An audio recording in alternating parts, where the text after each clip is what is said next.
సభకు నమస్కారం. ముందుగా టిట్కో ఇళ్లని ప్రారంభించడానికి ముఖ్య అతిథులుగా విచ్చేసిన నిత్య శ్రామికుడు, స్వర్ణాంధ్రప్రదేశ్ రూపకర్త, స్ఫూర్తి ప్రదాత అయిన నా తండ్రి సమానులైన మన ముఖ్యమంత్రి వర్యులు మాన్యశ్రీ శ్రీ నారా చంద్రబాబు నాయుడు గారికి స్వాగతం సుస్వాగతం తెలియజేస్తున్నాను.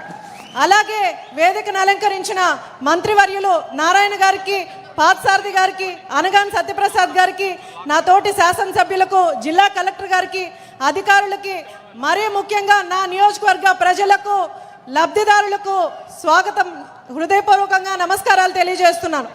మనందరికీ తెలుసు, మన నాయకుడు చంద్రబాబు నాయుడు గారు 2014-19లో నిరుపేదల కోసం ఈ టిట్కో ఇళ్లను నిర్మించడం జరిగింది.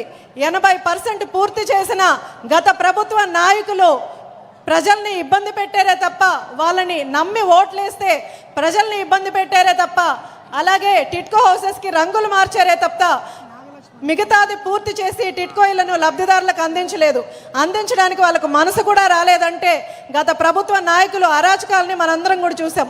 ఈరోజు మన కూటమి ప్రభుత్వం ఏర్పడింది, మనందరికీ మళ్ళీ ఆశలు చిగురించే. ఈరోజు 34 ఎకరాల్లో 2060 ఇళ్లను, టిట్కో ఇళ్లను ఈరోజు లబ్ధిదారులకు అందించడానికి మన ముఖ్యమంత్రి వర్యులు మన నియోజకవర్గానికి రావడం మనకెంత గర్వకారణం. అలాగే ఇదే కాకుండా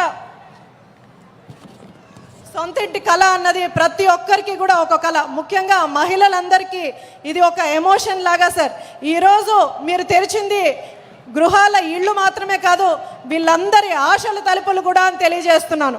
అలాగే ఉచిత ఇసుకని తీసుకొచ్చి, ఉచిత ఇసుక ప్రమాణాలను తీసుకొచ్చి ఎంతోమంది ఈరోజు ఇల్లు కట్టుకుంటున్నారంటే దానికి కారణం మన చంద్రబాబు నాయుడు గారు. అలాగే ఈరోజు రాష్ట్రాన్ని కష్టాల్లో వదిలేసి అప్పుల పాలు చేసిన రాష్ట్రాన్ని పెద్ద కొడుకులాగా, ఒక కుటుంబం నిలబడాలంటే పెద్ద కొడుకు బాధ్యతల్ని భుజాలను వేసుకొని తీసుకెళ్ళినట్టు రాష్ట్రం అప్పుల పాలైపోతే ఈరోజు రాష్ట్ర బాధ్యతని చంద్రబాబు నాయుడు గారు భుజాల మీద వేసుకొని మన రాష్ట్రాన్ని ముందుకు నడిపిస్తున్నారు. అందుకు ప్రత్యేక ధన్యవాదాలు తెలియజేస్తున్నాను సార్.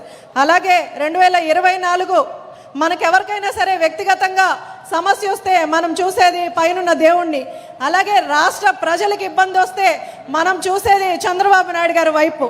మనకు టాటా ఎలా అయితే ఒక బ్రాండ్ అంబాసిడర్గా నిలిచిందో, అలాగా సిబిఎన్ గారు ఒక బ్రాండ్గా మనందరికీ, రాష్ట్ర ప్రజలకి నిలిచిపోయారు.